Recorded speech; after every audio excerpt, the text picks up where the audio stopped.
On va parler un petit peu du travail de metteur en scène et des trois fonctions générales qui sont de ses prérogatives. Comme le fondateur de l'école russe, Stanislavski, Nemirovich Donchenko le disait, il y a trois fonctions. La première, c'est le metteur en scène comme moteur créatif du projet. Deuxième, c'est le metteur en scène pédagogue. Et le troisième, c'est le metteur en scène comme organisateur du processus créatif. Originel du projet.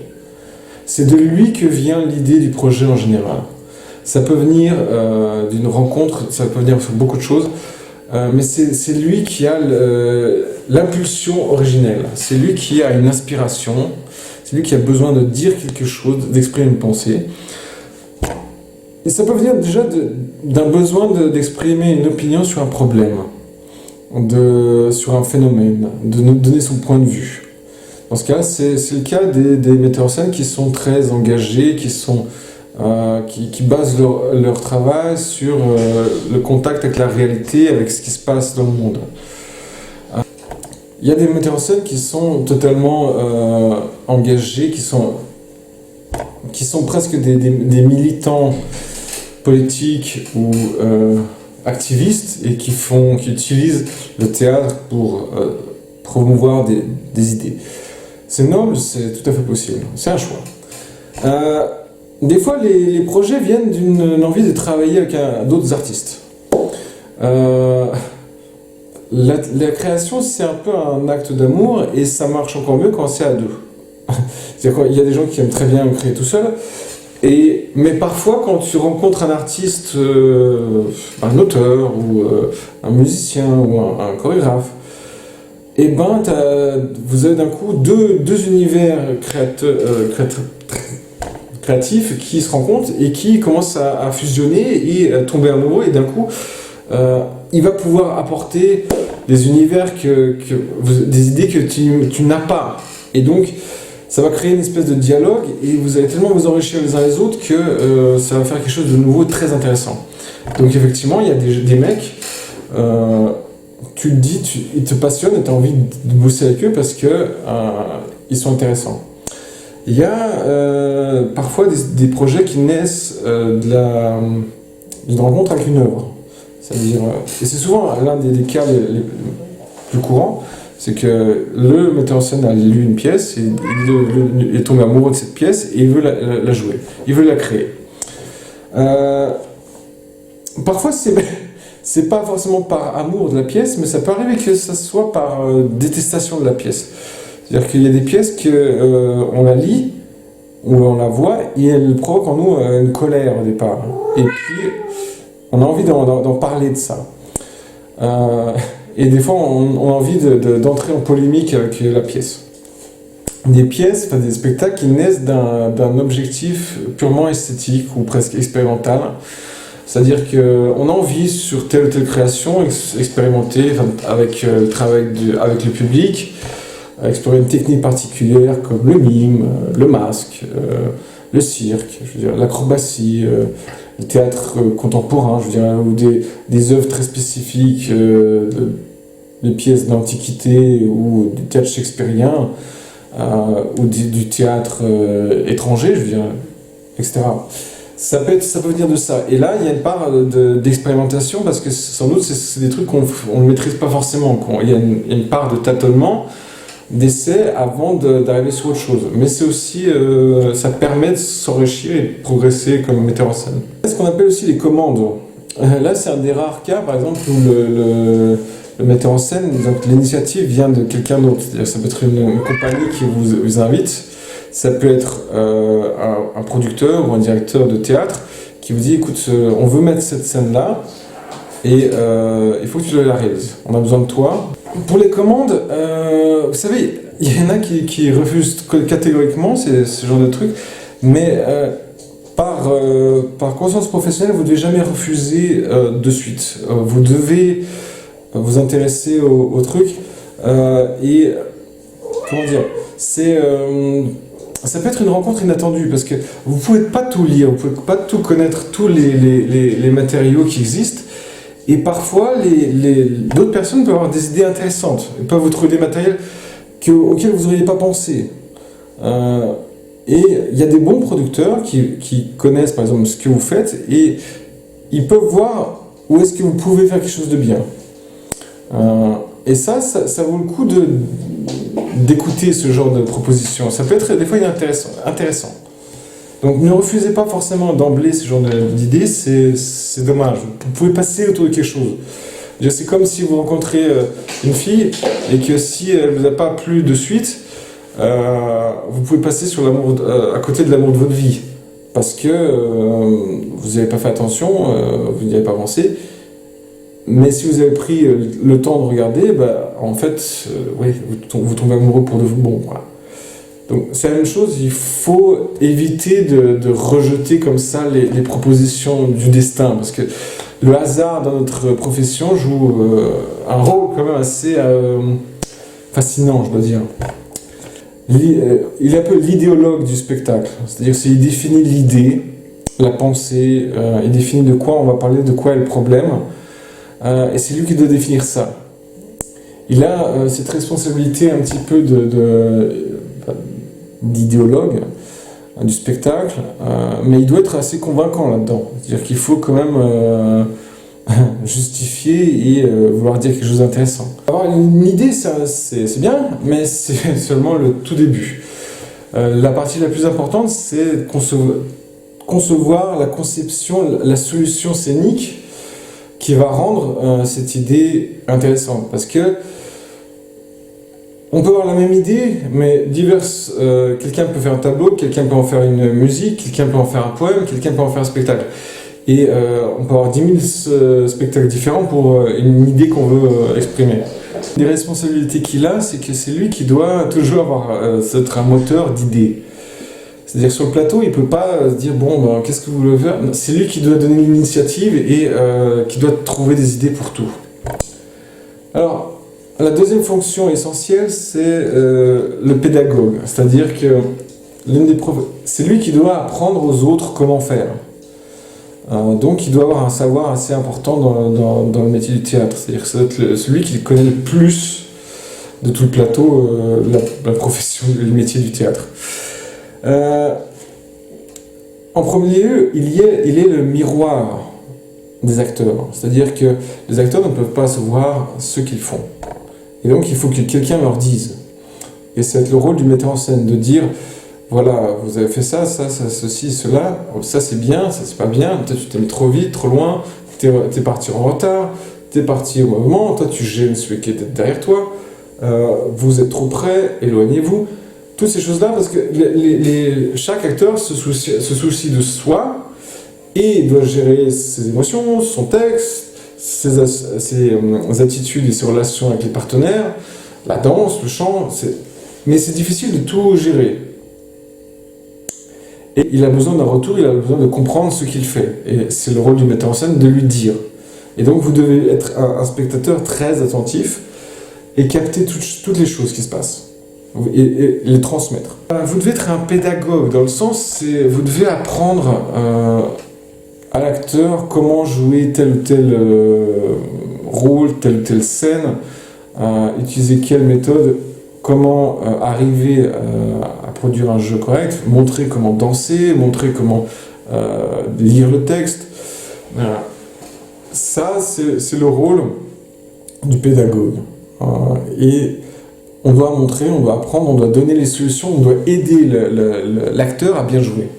Il y a des acteurs qui n'ont pas besoin d'être beaucoup dirigés parce qu'ils sont très autonomes, ils sont très talentueux, mais beaucoup ont besoin d'être dirigés, même les plus grands ont besoin de beaucoup d'indications.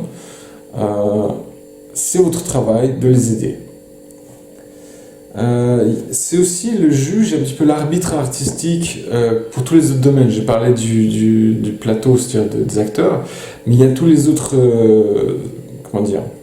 collaborateurs comme la musique, la scénographie, les costumes, la danse, le chant, la lumière. Et chacun a son avis, mais c'est vous qui devez être l'arbitre, parce que c'est votre spectacle. Et c'est vous qui devez donner l'ensemble. Vous êtes le chef d'orchestre, on peut dire. est l'organisateur du processus créatif. C'est-à-dire que c'est vous qui gérez tout ce qui se passe.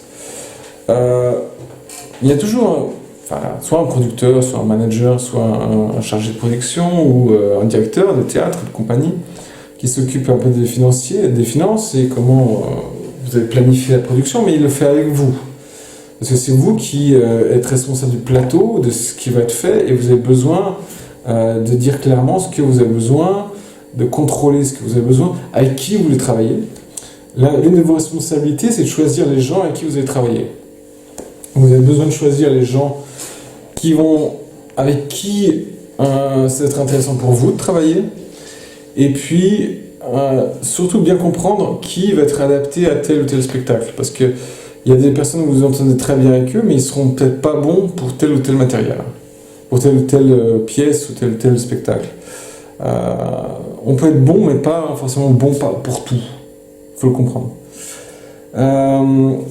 Ça va être votre responsabilité de les choisir et de leur donner les tâches, les missions, les ordres, et contrôler leur travail. C'est-à-dire dire ça c'est bon, on garde, ça c'est pas bon, il faut refaire, il faut corriger, il faut aller dans une autre direction, etc. C'est à vous d'être le juge et d'organisateur. Et donc il faut donner des idées, il faut donner des tâches très claires, il faut dire ce qu'il faut faire. C'est extrêmement un job de manager. C'est-à-dire vous avez une petite équipe. Les acteurs, on va dire, c'est vos employés, mais les mecs à côté, c'est vos cadres, c'est-à-dire le compositeur, la scénographie, l'auteur, si vous travaillez ensemble, maître de ballet, on va dire, ou chorégraphe. C'est pas vos assistants, mais c'est vos partenaires, c'est vos cadres. Les acteurs, c'est vos employés, c'est vos soldats. Les autres, c'est les lieutenants. Donc c'est à vous de les organiser, de contrôler, de voir comment ils vont, régler les conflits entre eux parfois, parce que ça peut arriver que le scénographe n'est pas d'accord avec la chorégraphe sur les costumes, sur la lumière, etc. C'est à vous de juger et de gérer ça. Il faut gérer aussi les délais, les plans, enfin disons comment dire, les délais de production, c'est-à-dire il faut compter combien il faut de temps pour que la pièce soit écrite, combien de temps il faut pour que la solution scénique, les décors soient imaginés, puis après qu'ils soient construits. Il faut compter au temps qu'il faut pour commander tel ou tel matériel. Il faut compter à tout ça. Il faut planifier les répétitions, c'est-à-dire il faut comprendre pour vous combien de temps vous avez besoin pour répéter ce spectacle, parce que il y a des spectacles qui sont rapides et puis d'autres qui sont très longs. Et il faut que vous imaginez, vous planifiez dans chaque jour. Ok, qu'est-ce que je vais faire cette journée-là? Qu'est-ce que je vais faire dans 3 jours? Quand est-ce qu'on va faire le filage? Il faut aussi savoir le plan de... Ok, pas seulement dire, bon, on répétition aujourd'hui, ok, qu'est-ce qu'on fait? Et puis, on perd 1 heure comme ça à réfléchir, à dire, ok, bon, si on faisait ça, si on faisait ça. Non, le temps c'est de l'argent, surtout en France, ou pas seulement en France, mais quand vous devez payer des acteurs pour les répétitions, vous avez intérêt à savoir ce que vous allez faire à la répétition. Si vous perdez la moitié de la journée à discuter parce que vous ne savez pas quoi faire, vous gaspillez votre argent. C'est pas très professionnel. Alors, j'aimerais parler un petit peu de qu'est-ce que n'est pas le metteur en scène. Parce que, bon, je vous ai expliqué quel est son travail, mais, alors, le metteur en scène, c'est pas un roi qui a tous les pouvoirs. Hein. C'est-à-dire que c'est pas un tyran qui a vie de droit ou de mort sur vous. C'est-à-dire qu'il a tout à fait le droit de vous virer pour des raisons artistiques ou des comportements, ou simplement parce qu'il n'a plus d'argent, ou il a changé d'avis, il a fait un autre choix. Mais il ne peut pas vous exiger de vous des trucs totalement insensés. Je veux dire, il n'a pas le droit de vous insulter, de vous humilier, vous frapper. Parce que moralement, éthiquement, judiciairement aussi, c'est interdit. Et il y a pourtant des metteurs en scène qui se permettent de faire des avances, de faire des chantages. Je veux dire, il y a des tas de saloperies et c'est pas... comment dire, ça arrive, quoi. C'est pas unique, quoi. Je veux dire, et ça a beaucoup on pense que c'est les filles qui peuvent être victimes des metteurs en scène hommes, mais je veux dire, il y a des mecs qui sont aussi comment dire, d'autres metteurs en scène proposent aux mecs de coucher, ça c'est pas arrivé. Mais voilà, c'est des choses qui dans le métier peuvent arriver. Et c'est interdit. Alors, c'est pas non plus un dieu à satisfaire à tout prix, c'est-à-dire que on a le droit de discuter avec lui. On n'est pas ses serviteurs, comment dire, sans notre vie propre. Je veux dire, personne vous a enlevé la liberté de choisir ou de s'exprimer. Bien entendu, c'est quand même le maître à bord, on va dire, c'est le capitaine, mais ça ne veut pas dire qu'il peut tout se permettre. On peut toujours discuter avec quelqu'un, proposer, ou dire, émettre un avis, mais après, il y a des choses, donc, je veux dire, il n'a pas le droit de vous demander des trucs qui ne sont pas votre métier. Je veux dire, vous n'avez pas le droit de nettoyer sa maison pour lui, quoi. Voilà, quoi. C'est pas un dieu, et même si le fait parfois qu'il y a des génies ou des célébrités, des stars de la mise en scène, ça ne veut pas dire que tel ou tel a le droit de vous traiter comme un esclave. Je veux dire, ça, c'est pas vrai. C'est pas non plus un dieu omniscient. C'est-à-dire, c'est pas un dieu parfait, infaillible, même s'il doit faire croire qu'il l'est, et de nous donner cette impression. Mais effectivement, parfois il se trompe, parfois il fait des erreurs, parfois il est stressé, parfois il n'est pas dans son assiette, il est déprimé, parfois il n'a pas d'inspiration. Ça arrive. Et il ne faut pas lui en vouloir. Et puis, on ne doit pas estimer qu'il a la réponse à tout. Il est là pour faire le travail à la place des autres. C'est-à-dire que vous, comme acteur, ou comme tel truc, il n'est pas censé tout faire à votre place. Vous avez votre part de travail, de responsabilité, et c'est pas monsieur le metteur en scène, qu'est-ce que je dois faire, dirigez-moi, je n'ai pas d'idée, dirigez-moi et après on va voir. Comme acteur, vous avez vos responsabilités. Il ne va pas apprendre votre texte, jouer à votre place. C'est à vous de le faire. Il peut vous indiquer des choses, vous donner des conseils, mais c'est à vous d'être dans l'initiative. Vous n'êtes pas des esclaves, des marionnettes, je veux dire, des gens, vous êtes aussi des personnes créatrices et vous devez agir aussi. Alors, c'est très important, le metteur en scène ne doit pas être une source de panique et de tension ou de confusion. C'est-à-dire qu'un metteur en scène qui n'est pas organisé, qui sème la terreur sur le plateau, qui provoque, qui a peur. C'est très ceux qui est tout le temps flippé parce que oh, ça va pas se passer, on a passé de temps, et qui commence à gueuler ou alors à pleurer. Je veux dire, si tu es metteur en scène, tu commences à pleurer devant les acteurs, mais ça devient grave, quoi.